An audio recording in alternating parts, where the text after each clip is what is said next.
Hello and welcome to Community Topics, number 10 of Dualistic Unity. I am God, everything and everyone and everywhere. And now there may be some proof for it. And I am also God, or you, and we do not exist in space and time, which is really fun to think about. And I've been thinking about it for years, and I'm always very encouraged when science comes along and verifies something that has been increasingly self-evident as a result of just getting out of my own way.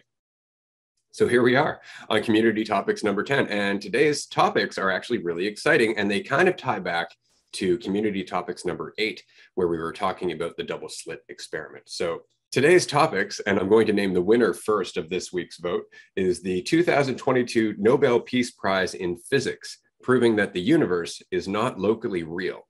The second topic is the difference between unconditioned realization versus belief. So we can see right off the bat that these two are tied together, that this is going to be a fun conversation, and I'm really looking forward to seeing how deep it goes. I'm going to pass it over to Andrew, but I do want to make two quick announcements. The first, of course, is that we still have our quote contest. If you have a favorite quote from Dualistic Unity, go to our website at dualisticunity.com, click the contest button on the homepage, enter the details of the episode that you got the quote from, and you could win some free Dualistic Unity merch.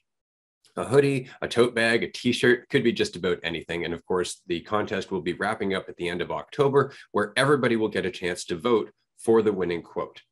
The second announcement is the retreat. It is now 1 month away. We are incredibly excited. Everything is set to go. The massage therapists are booked. The group yoga is booked. The guitar player is booked. Everything is ready. We do have 2 more weeks left to finalize the menu. So I am encouraging anybody, if you would like to come to the retreat, now is the time to buy your ticket. You're not going to regret it. It's going to be an epic, epic experience that unfortunately we will not necessarily be able to duplicate in the next retreat. And the reason I say that is specifically that this retreat is longer than most retreats will tend to be. And this retreat includes more for a lower price than most retreats will tend to include later on. And it's just because, in all honesty, we just wanted to make this happen and we didn't care how it came about. So we did everything to make this a reality. And thanks to all of you who bought a ticket and are coming to the retreat, it is actually a reality. This is going to be happening on November 12th in Port Alberni on Vancouver Island, one of the most beautiful areas of the world. We're going to be in nature, reflecting on unity together. All of that said, I have no more announcements. We're going to get to the episode. Andrew, let's talk a little bit about physics. All right, physics. One of my favorite topics. Just kidding. I was never honestly that crazy about physics. And it's funny, at least in high school, and I never took it in college, but it's funny now how at 27, I'm more interested in it because of the way my life has gone and the things I've recognized. And it isn't that surprising, I guess, that something taught in school wasn't incredibly interesting because of the way that it was forced upon me. But now it's way more fun because it's by choice and it's something that I am interested in. And so this specifically, this Nobel Prize of 2022, talking about basically about quantum entanglement. And I'm going to do my best to describe it based on my limited knowledge and understanding of it. But I'll do my best, and Ray will, I guess, fill in the blanks. So from my understanding, before Einstein and others came around, before the 20th century, Newton's sort of main theory was that if you can tell me about today, I can tell you what's going to happen tomorrow with more or less certainty. And Einstein came along and what is now known as quantum mechanics, and Einstein and others came around and recognized that, okay, you can tell me about today, and I can tell you with a certain amount of probability what the likelihood of something happening tomorrow is versus something else happening tomorrow. And Einstein never fully bought into quantum mechanics. He always thought there was something else, some spooky thing is the words he used, from my understanding, that he couldn't quite explain, so he couldn't fully buy into it. And it's essentially the recognition, I believe, that when two electrons are nearby, they are seen as more or less one wave. And I believe it's the proton. When one moves up, the other moves down. And as they get further and further apart, they still acted in that same exact way and still acted as if they were one wave. And Einstein thought there must have been some deterministic factor to this action. Like they communicated beforehand and they were like, all right, I'm going to go up when I'm like miles and miles apart or hundreds of thousands of miles apart, and you're going to go down. And so it was this sense of determinism he thought must be the case. And basically what's been proven with the recent outcome of the Nobel Prize for 2022 is that there was no determinism, that those particles still acted as a single wave, no matter how far apart they went throughout the entire universe. So it more or less, I don't know, to me, it almost seems like it disproves determinism, AKA God having some set plan for reality, and shows that everything exists within potential and everything is to a degree probabilistic, and more or less proves those theories about quantum mechanics that we can't say with certainty what's going to happen and that everything is connected to a degree. So that's my understanding based on the research I did today when I figured this might be one of our topics, but I'll pass back to Ray. Yeah, it's a fun one. And I find it really appropriate that we're having this discussion because as I communicated to you recently, and I've communicated a few times in the last couple of groups that we've had on Patreon, I've been thinking a lot lately about the rules of physics and speed of light and the universe as a whole. And it was dawning on me that, of course, space, for empty space, moves faster than light because that's what light has to travel through. And of course, the Big Bang happened faster than the speed of light. That is generally the premise. But quantum entanglement is another thing that moves faster than the speed of light. And that's a serious issue. This is why Einstein didn't appreciate quantum mechanics and insisted that it was incomplete. It was that spooky action at a distance, right? The fact that once two electrons are entangled, they are essentially the same electron, or rather they are essentially correlated forever. When you affect one, you affect the other one instantaneously, regardless of how far apart they are. That is mind-blowing because it implies that there's no space between them. It's instant. It's not even the speed of light. It's beyond the speed of light. It's instant, which means there's no space between them. That they are in fact in the same non-space and non-time. And so when they were looking at these hidden variables, like there's got to be some explanation for this. That was us holding on to that deterministic view. That's exactly what you said. And now, because of quantum computing, they've managed to prove there were no hidden variables. This really is the nature of reality, that time and space aren't real, that they are only real upon observation by an awareness, because those two electrons that go in two different directions are not spinning one way or another until they're observed. So they are potentially in both states until they're observed, and that immediately dictates the state of the other electron, regardless of how far away it is. That's incredible. And it's been confirmed over hundreds of kilometers by one of the gentlemen who won the Nobel Peace Prize this year, because it was 3 people, and I don't remember their names. I'll include their names in the description of this episode, because it's definitely worthy of some respect. They went out of their way to prove something that basically nobody wants to recognize. This makes things very, very difficult in a lot of ways, because it essentially means, very much like we were talking about with the double slit experiment, that reality isn't solid, that our awareness plays an incredible role in terms of collapsing the wave and determining which way things are going to go, which way reality expresses itself. And that connection isn't limited by distance, because nothing is divided. So everything that you're affecting affects everything else all the time, because there is no space and time. It's all one thing. It's mind-blowing.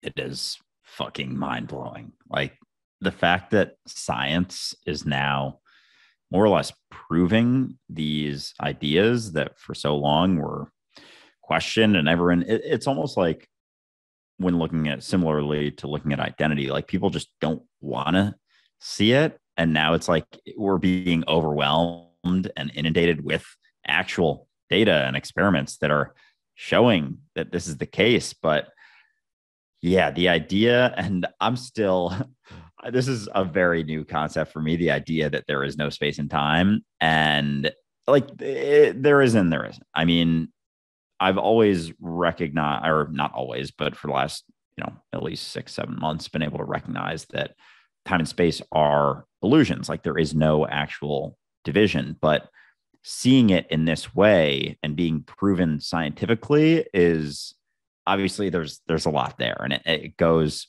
pretty deep. But it's also what we know, and like we've talked about so many times, that concepts aren't truth, and that is what creates the idea of division in our reality. But everything just is, and so it goes so deep as to recognize that space and time, when you recognize that everything just is, there is no actual space and time. So it's like you can still recognize it without the deep scientific formulas and proofs and everything, just simply by recognizing that concepts are never truth. And so it's fascinating though to be able to see it in scientific experiments. And yeah, I'm just like kind of flabbergasted by this recognition, and I'm curious where it's going to lead and how many people are going to be able to look a layer deeper and look at themselves in relative to this proven idea, this proven experiment that has been shown to us and it has been given a prize. Like this is so groundbreaking for all of reality because it proves that we're not divided. Like we impact our environment no differently than our environment impacts us. And therefore we are our environment, and our environment is us. And therefore there's no us inherently separate from anything. Yeah, exactly. And what's funny to me is that I don't have any scientific background.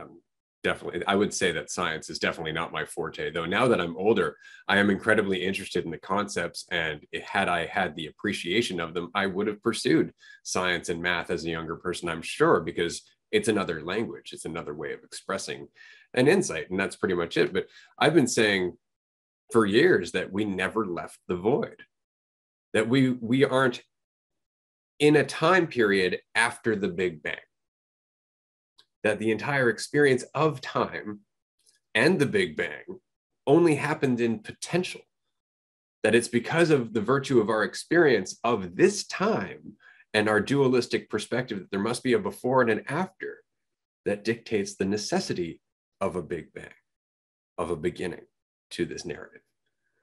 Right?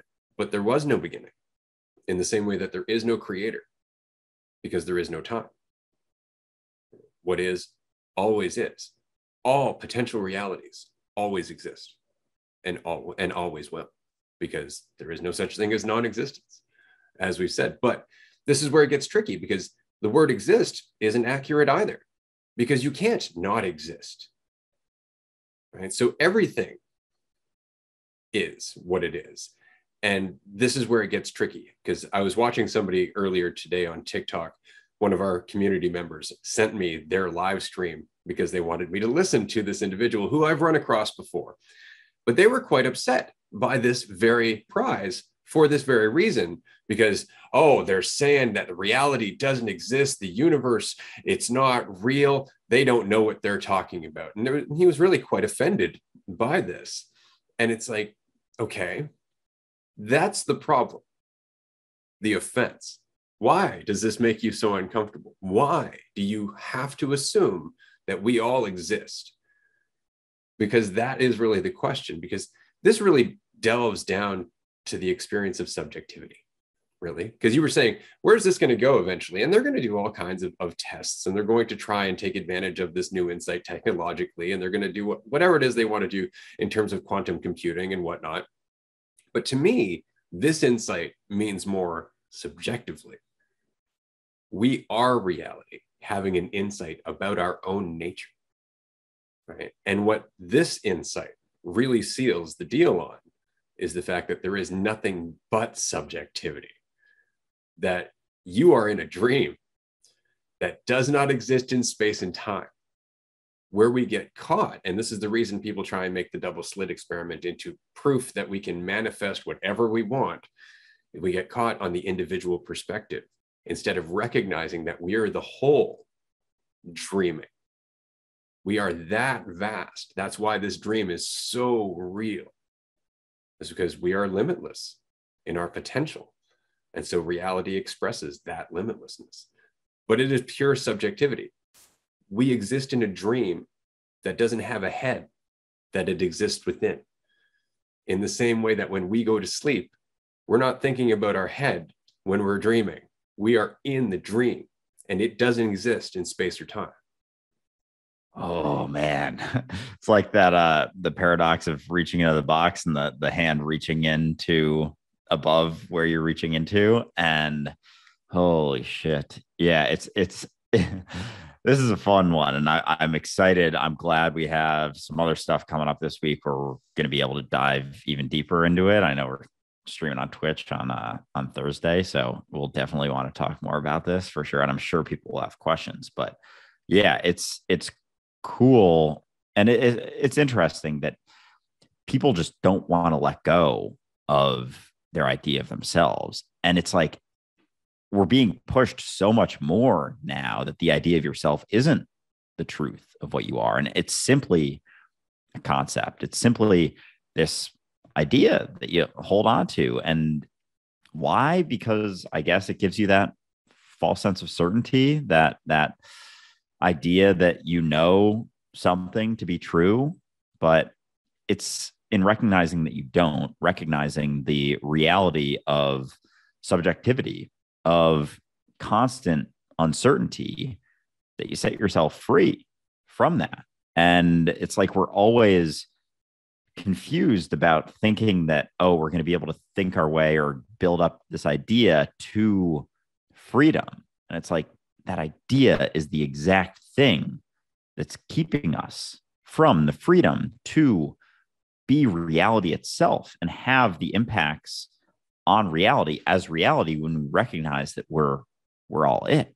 And so it's interesting too, the idea that like everything we do impacts everything else, because, and I'm actually curious when it comes to the scientific part. I don't know how much you can explain about this, but when it comes to like the fabric of reality and the nature of the particles that we are created out of, you know, when you said that the two electrons, as they're moving apart, they haven't made a decision yet or done anything. So they both exist in potential. So is that like all of us, like on a broader, larger scale? You could almost say that we are all the electrons, and that's what we're made out of. So we're it as much as we're made out of them. And so everything that we are, this goes back to where epiphenomenalism comes into play, because it's like we're doing before the idea of us is doing. And so what really are we, if not just reality experiencing itself? Yeah, exactly. It's just a matter of recognizing that there is no division, but that is the hurdle. That depends on us questioning our idea of ourselves, right? But we always get stuck on an assumption. And it's because we want that certainty. We want that comfort. Like the last few days, I've been just going on. And my poor wife, I bless her for her patience, but I've just been sitting here thinking, time is not what we think it is. Time does not work the way that we think it does. And I've been wrestling with this. And it's only because for so long, I just took time, the concept, at face value. Now that I'm looking at the reality of the universe and the speed of light and quantum entanglement and this subject and whatnot, I'm looking at time and going, right, but time is just the procession of change. As we mentioned in Cycles Within Cycles, one of our earlier episodes, time, the way that we think about it in terms of a 24-hour clock, doesn't really exist. So we're really just thinking about the procession of change. But what is changing if everything is just potential that is collapsing from moment to moment to moment into whatever reality it is. Is it the precession of the seasons? Because that kind of implies that the world is changing.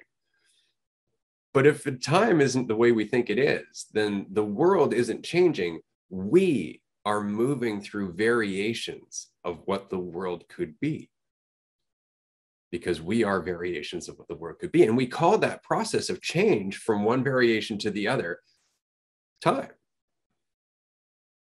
That is that entire perspective of a before and an after.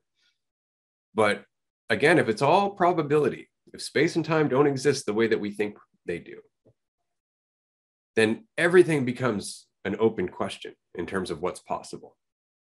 The water to wine thing, teleportation. I mean, this is something that actually was part of this Nobel Prize, was the proof of quantum teleportation, that not only can you split those two electrons and they will remain entangled, but if one of those electrons was to encounter another electron, it would pass the entanglement to that electron, making those two now correlate. So you can actually pass the entangled state to an entirely different item or an entirely different electron, right? Which would again allow the two states to transmit back and forth. So it's not just like these two things are entangled. That state can actually change. And if that state can change, then nothing is solid anywhere. And it really just comes down to, how do we adapt our dreams? How do we wake up in a dream to the experience of lucid dreaming, and what is the difference? And I would say it's responsibility. It's the awareness that it is your dream, without any resistance to that, without any egotism to that. It's just a recognition, kind of like, you know, if you hadn't used your arm for years and then you recognized, oh, I have an arm, and you just started moving it, and the only reason you hadn't moved it was because you didn't recognize it was there. That's very much what we're talking about, right? Our relationship to reality is the way it is because of our perception of ourself and our relationship to reality. But if that perception is changing, and this scientific discovery is a reflection of that changing perception, then we can't look back at the past and go, well, that dictates what's possible about human nature, about the nature of how we live on this planet, or about the physical reality that we're experiencing. It's all open season. It's all on the table to be explored now. Yeah, fucking A. Oh, man. And it makes you wonder. So what you were talking about with the entanglement, if, you know, there's two electrons that are entangled and then they pass through each other, who's to say that they haven't all been passed through, right? And like, that's where we're at right now, is that they're all entangled. And that seems like sort of what they're talking about, is that we can talk about, you know, like two individual things in an experiment, but if those have crossed something else that's crossed something else, and that web expands out throughout all of reality itself, then it's all entangled. And therefore, it's almost like it's all entangled, and therefore nothing is entangled. And so like that idea of that division between the two that are entangled doesn't actually, it's just the perception of division right there. And so, yeah, who's to say where this can go and what we can recognize from it?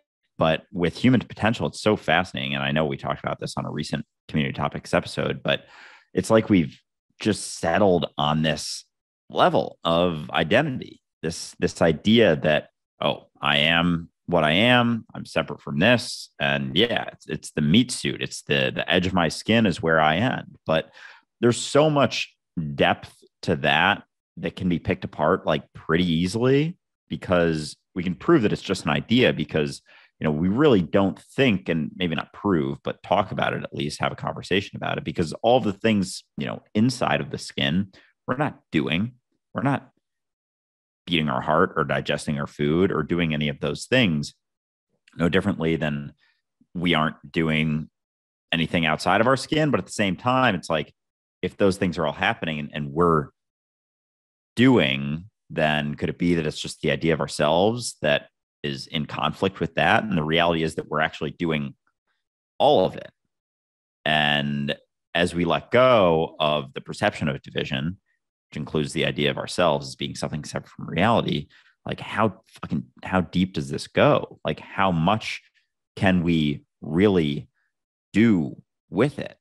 How much can I do with it? Because, the deeper we go with this, we recognize very clearly that there is no we, and everything is what it is, as Ray said earlier. And through that, it's like that fucking human potential, that potential of reality. Like how deep does it really go? How much can we do when we start to recognize more clearly and let go of those limits, those layers and ideas of what is and isn't possible? Because they really are just ideas, and everything that's happened in the past does not dictate what's possible right now. But that mind and like our brain is just so powerful that it actually is able to create conflict with the truth of reality. Like that's how powerful this machine that exists inside of our head really is, that, or, inside of our head, outside of our head, wherever it exactly is. It's so powerful that it's able to keep us from these recognitions. And I guess potentially it's like there's a lot of evolutionary aspects over time for senses of safety, but I feel like now we're in, relatively compared to the last couple thousand years, a significantly safer realm of reality. So maybe it's time for us to crack down and let go of some of those ideas of us being separate that kept us alive for so many years, and really tap into this potential. Yeah, which means really tapping into the ongoing recognition of unity, which, when you look back at our history, was exactly what we were avoiding. Like when we look back at all of the things that we've done over the last several thousand years, it was all based on a state of lack. It was all based on the perspective of being individual, alone, afraid, having to survive. It was only in cultures where they started to work past that they managed to find a way to live in peace, until again some egotistical culture came over and wiped them out. And so we went through a very long process of trying to get back to this priority. And that's really it. And we've had to go through a lot of consequences in order to become more and more aware that this should be a priority. But now that it is a priority, the conversation is going to get really weird, because we don't know what anything means. It is entirely possible that our physical experience as a human being is a result of the perception we have of our relationship with reality. Something that always amazes me when it comes to conversations about, say, aliens and UFOs and things like that, is that when they describe their crafts, they always say that they don't listen to the laws of physics, that they move without propulsion, right? That they appear in one place and they appear somewhere else.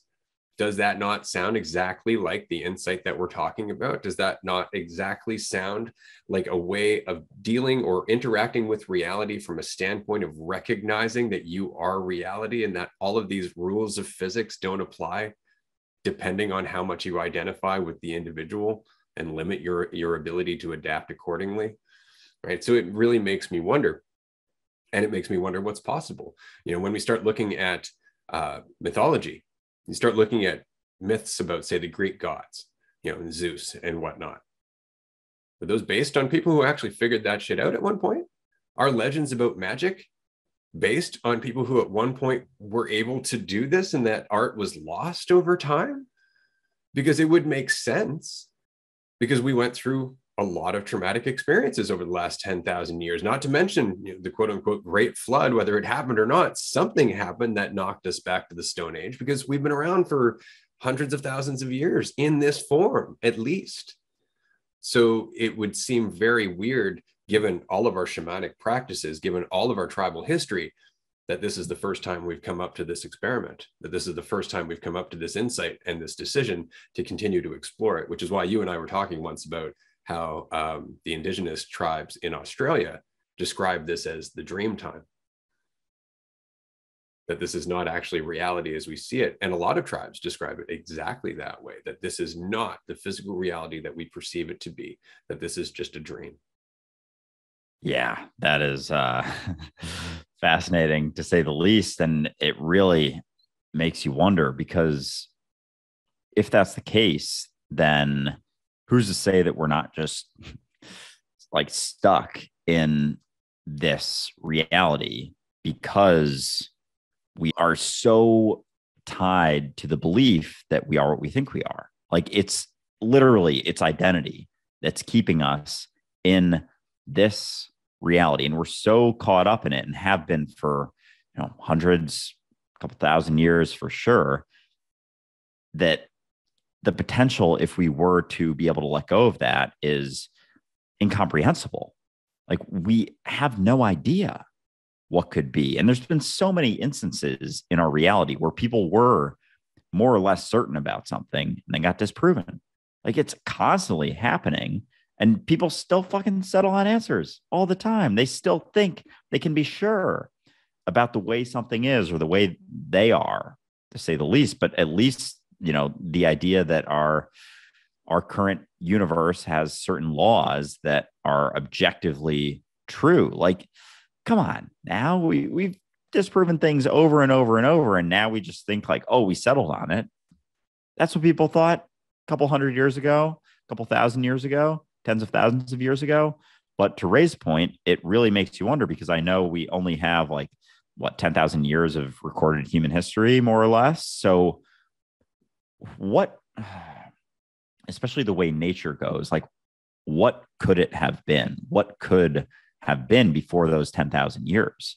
Because the way nature goes, it overgrows upon everything. And a lot of times when I bring up this point, people are like, oh, we would have artifacts. There would be proof somewhere. It's like nature overgrows things in like a couple years. You leave an abandoned lot 10 years later, it's like you can barely even notice the fence anymore. Expand that out to 10,000 years. Like, who's to say that there wasn't a ton of things that were potentially possible? And in this recognition that we are reality, like there could have been an endless number of capabilities that we have since suppressed because we have limited our idea of ourselves to ending at the skin, to being this idea. And that's the exact thing that's keeping us from the ability to impact, manipulate reality. And in letting go of that, in these types of recognitions, which we've been talking about on this podcast for a year, and now 2022 Nobel Prize is more or less proving it scientifically. I don't know if they've necessarily referenced identity as something, but it would be fun to get someone involved in those experiments to come on and talk about it and see what their point of view is, because it seems like that is such an inherent truth to everyone, is their idea of themselves. And who's to say that idea, again, is not the exact thing that's keeping us from being able to do all of the things that the mythological humans and gods and beings were capable of doing? Because there is a lot of stories about that. And it really makes you wonder if that didn't all actually happen to some degree. Yeah, it's funny because we kind of take the stance that I am as certain about the laws of the universe as I am certain that I am this body. That's not necessarily the case, but I am very, very certain. And it's always the case that we want to be certain, even though we only have a little bit of information. And this is why I know some people who are listening to this are going to go, really, Ray? The gods, like we had that much power and ability? And I don't know. I really don't know. I mean, the fact is that there are too many things left unexplained. In the Amazon rainforest, for example, there's a whole city that they're finding that was basically overgrown. It's the reason that when the conquistadors first came over to South America, they were talking about a vast, vast civilization with millions of people. And then when the next explorers came over, there was nothing.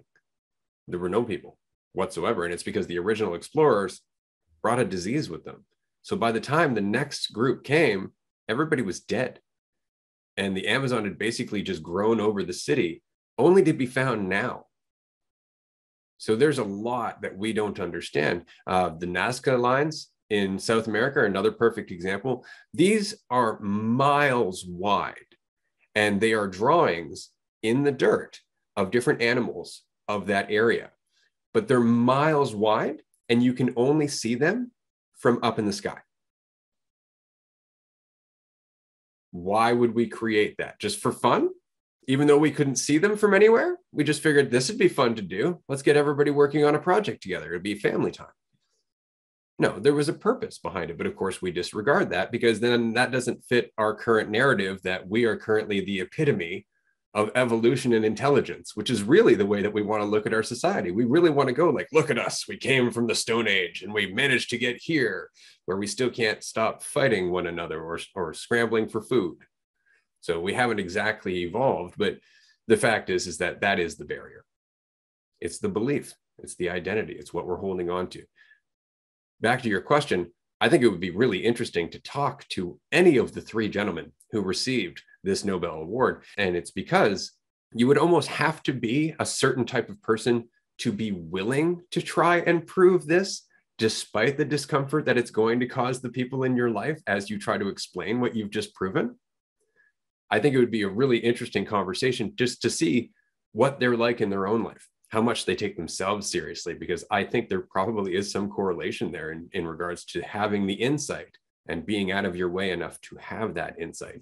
On the other hand, I don't know enough about math to really say that that's the case, because it's entirely possible that they got to this conclusion through just being clever, which is also quite possible when you're using any type of language to try and describe something. The description can become very, very accurate, regardless of the fact that you can't appreciate what the description is trying to describe. So again, although I think science is having a grand old time right now celebrating this as the next leap in quantum mechanics, I think that they're going to try and take advantage of this information through technology rather than through subjectivity, which is where I truly believe the influence lies. I truly believe that this insight is meant for us as the awareness of reality to take in and digest and create a whole new world out of. Absolutely. Yeah. And then I think finally let go of the idea of belief. And I think this is a good segue into the second part that we wanted to talk about today, being recognition versus belief. And so I think having one of these guys on, it would be really powerful because I can't imagine they believe in much. As scientists who are going this deep and this far into the nature of our reality, they're constantly questioning everything, I'm sure, which led them to being able to recognize this. And so it makes you wonder how many recognitions there are out there that we haven't been able to peel back enough layers to get to because we're holding on to just believing in things, just settling on answers. And because it gives us this false sense of certainty, this sense of comfort in an uncomfortable reality. And it's really interesting. And so with belief versus recognition, I think it's always important to recognize that with belief versus recognition, when it comes to the truth of what you are, I think it's important to realize that beliefs are always going to be through the idea of yourself. They're always going to be filtered through you. Like, I am something or someone who believes this to be true or believes that to be true. So in the recognition of unity versus the belief of unity, if you're still believing in unity, it means to a degree there's still a semblance of you there. And the recognition of unity happens through the letting go of the idea of yourself as something who believes or that believes in something to be unity. There's still you believing that you are one with everything else. So in the debate between recognition and belief, or the differences between the two, I think it really comes down to you and your idea of yourself and being able to let go of that idea of yourself. And a lot of people get caught up. Like, for example, we had someone on a live stream recently talk about the law of one. And I think, I don't know, to me, it was kind of clear that they were still to a degree caught up in their idea of themselves, because I was talking about how you can't be more whole and complete than you are in any single moment. And they disagreed with that. They said, oh, you can absolutely be more whole and complete. And the first thing that indicates to me is that they still believe that their idea of themselves is the truth, because it's still something that can be built up or torn down, specifically built up that they were explaining in that example, because they're clearly still caught up in the idea of themselves. As you let go of that idea of themselves, as you let go of that idea of yourself, it becomes more and more clear that you're not something that can be built up or torn down, because there is no you as something separate, inherently separate from reality. You just are what is. And so I think anytime people are getting caught up in beliefs, it's always going to disconnect them from the flow of reality, from the recognition that they are just reality happening in every single moment. And so, yeah, that's all I got. Well, and that's kind of the real bitch about it, right? Is the fact that in a moment of clarity, we will have an insight that we will immediately turn into a concept as soon as we're out of clarity. And that's exactly it. And we're always going in and out of that process. So concepts, if looked at in a healthy way, are kind of like rungs on a ladder, right? You grab onto the next one because you're moving up, but you can't continue to move along until you let it go, right? Like that rung is not going to get you to the top of the ladder. You need to let it go and continue to build on what you've already done. And that is exactly the case with concepts, except it's kind of reversed, because with concepts, they start out being complex and chaotic and confusing, because we've gone through all the ego development stages into our teenage life, and everything about our world is currently contradictory in one way or another. And so we have all of these contradictory narratives and ideas and things like that. And those are our concepts. And a lot of people, you'll find them gravitating to one or the other, looking for some sense of certainty or stability. And then when they relax and they realize, oh, wait, those things actually don't define me, all of a sudden they'll have an insight that slammed two of them together. And now they don't have to worry about all of those concepts. They've distilled slightly. That's the point. So the concept is useful until it becomes the truth to you, because that's when you've stopped letting your intelligence work. That's when you've stopped looking at the reality that the concept is trying to describe, or even the insight that came before the concept formed from the insight. So it's really just living in flow state all the time. And see, this is a really important conversation to me, because this is something I've been saying for a very long time. You are your own guru. You just have to take responsibility as that guru. That's really all it is. And what that means is never settling on false certainty, never settling on something that just soothes you, always being willing to question anything that even seems like it might be the truth, because it never is. You are the truth. The truth is here and now. The truth is what you're experiencing when you're not lost in illusion. Right? That's really all it is. And I say that fully aware that the truth also includes you being lost in illusion, but you don't get to experience it when you're lost in illusion. That's really the only difference. So again, it's kind of like what Andrew was saying earlier, getting out of the way. You know, this is Krishnamurti's quote: there is no compassion in forgiveness. And the reason is because if you're forgiving somebody, you're forgiving somebody. It's still about you. It's not about them, right? Because you are in the middle. You're forgiving them. Who are you to cast judgment? Who are you to have expectations?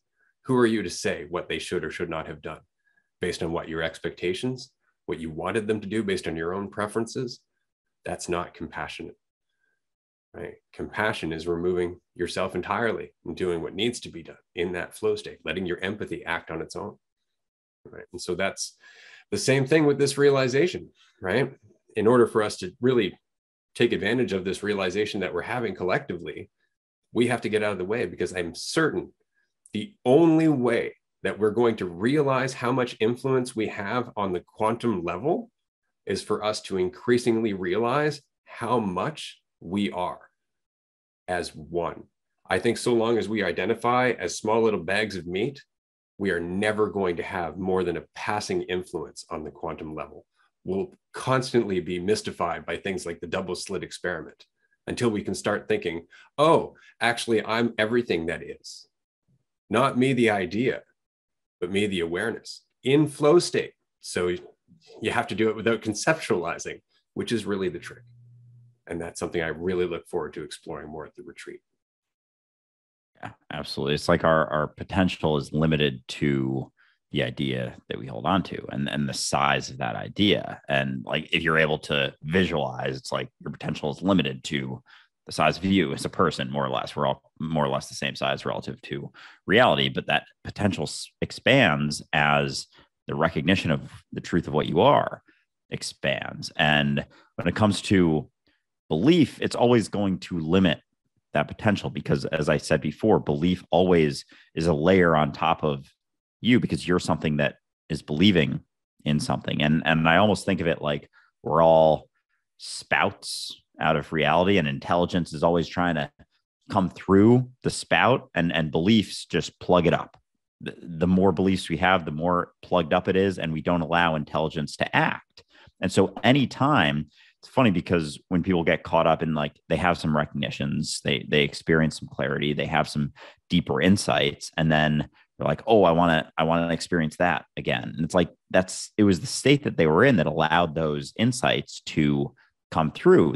They weren't believing in anything. They weren't holding on to anything so much as just recognizing reality for what it was without so much thought, without so many ideas about the way it is or the way they should be or the way they want things to be.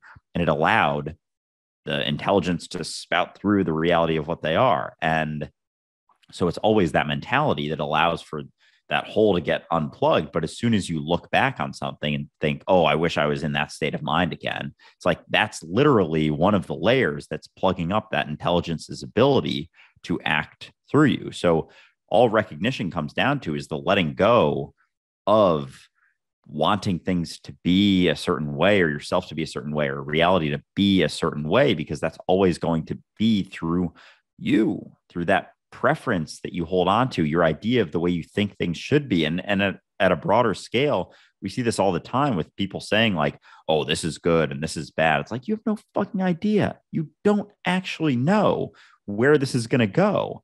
And who the fuck are you to think that you have a better idea of the way things should be than anyone or anything else, than reality itself? And so it has to be, as difficult as it is for our society to let go of those preferences, because we all have them on every single level. Everyone's like, oh, this group's bad, this group's good. We need to do this, we need to do that. It's like, if we can just at a base layer recognize that we don't know and then act in that state of clarity, in that recognition, in the letting go of our preferences, like how deep does that go? How much could we fix ourselves through letting go of our opinion of the way that things should be fixed? And a catastrophe is a perfect example. When a catastrophe happens, you see people come out of the woodwork and work together. All of a sudden, all of their personal preferences are gone. And it's because the threat is on their doorstep. And so the priorities change. The problem is that we lack that long-term view to see the threat coming before it's on our doorstep, particularly when we're invested in a distraction that requires us to not pay attention to that threat coming to our doorstep, right? In this case, we're talking about capitalism, the system of control and identity and all of that fun stuff. We know there's a problem in terms of climate change. We know that there's a problem in terms of, the pollution in the environment, in the ground, in the water, in the air. We know there's a problem in terms of inequality, people starving. We know there's a problem in terms of oppression. We know that there are problems. This is not shocking news to anyone. What we lack is the clarity to do anything about it because we're all too busy focusing on ourselves and our preferences. And it seems counterintuitive. We're like, but I don't like evil. Therefore, that's going to help get rid of evil. The problem with judging things as evil is that how do you know your judgments are correct? And if your judgments aren't correct, doesn't that make you evil? So it's never as simple as we would like it to be. But we have to recognize that the reason we can't work together, the reason none of this is making sense, the reason that we can't come together with a clear purpose or intention is because of identity. It's because of the division that we consistently reinforce with the way that we think about ourselves and our relationship to the universe. So if we could just take the insight that really comes across in this 2022 Nobel Peace Prize in terms of quantum entanglement, if we can understand we are all the same awareness, entangled, that we are all the same thing, connected. We just have the perspective of individuality, as with both of those electrons. experience themselves separately, but they are entangled. So they don't know that they're affecting one another necessarily. And that's exactly the case with us. We are all entangled. We are all one. This is all our collective dream. And it isn't until we collectively go, let's make something of it, that it will start to change. But so long as we're all just squabbling over this idea that we're going to have our own petty kingdom with control and people underneath us so we can feel more valuable, that's all we're going to get is a world that's torn apart by pettiness and greed. And that's where we're at.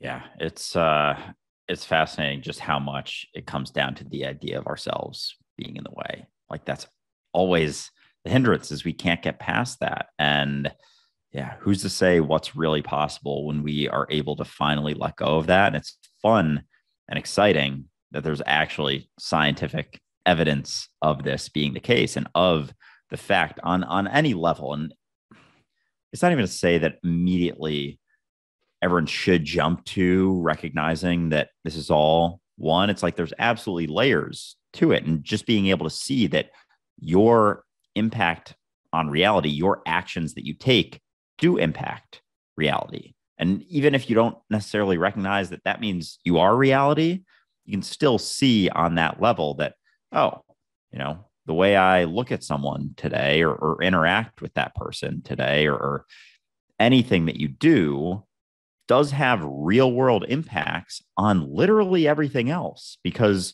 we are all entangled and everything is entangled with everything else. And so the mentality that we embody in every single moment creates the mentality of reality, because you are reality and there is no division. And so with recognizing the gravity of that impact, you may see that you can impact everything just by shifting the way that you look at something, or the way you go about your day changes literally everything. And the deeper you go with that, the more you realize how much potential and possibilities there really are out there. Yeah. And I'll never say how much potential is actually out there, because as far as I'm concerned, it's totally within the realm of possibility for, I wanted to say a human being, but that's not exactly the case, but for a point of awareness to realize its connection to the observed to such a degree that it can change that observed by will alone. I think that's where Jesus was going with the water to wine thing. I think that this is where we're going in terms of theories about wormholes and quantum teleportation and things like that, because if there is no space and time, then there is no reason that this cannot change, except our determination to believe it cannot change, which is based on our perspective of ourselves. So I'm very curious to see not just how we change as a species, but how our reality comes to reflect that change. Like personally, I think as we start to expand our awareness to recognize that we are the universe, that's when, if there are aliens circling about, they're more likely going to come down and make contact, because we'll have something to relate to them with. As of right now, we're too busy looking at them as others, aliens from some other place, separate, to be feared. I wouldn't come talk to us either. So it really just comes back down to recognizing that we're all one. And that meditation experiment from the 90s in Washington that we were talking about is a perfect example of exactly this. They had 800 to 4,000 people all meditating, which means letting go of themselves or their idea of themselves and actually meditating as one significant portion of our mentality. And they affected the crime rate in that city. They didn't. I did, as each and every one of those people. You did. It's always us, but there were so many of them with the same common intention that the ripple was inevitable. So what's possible there?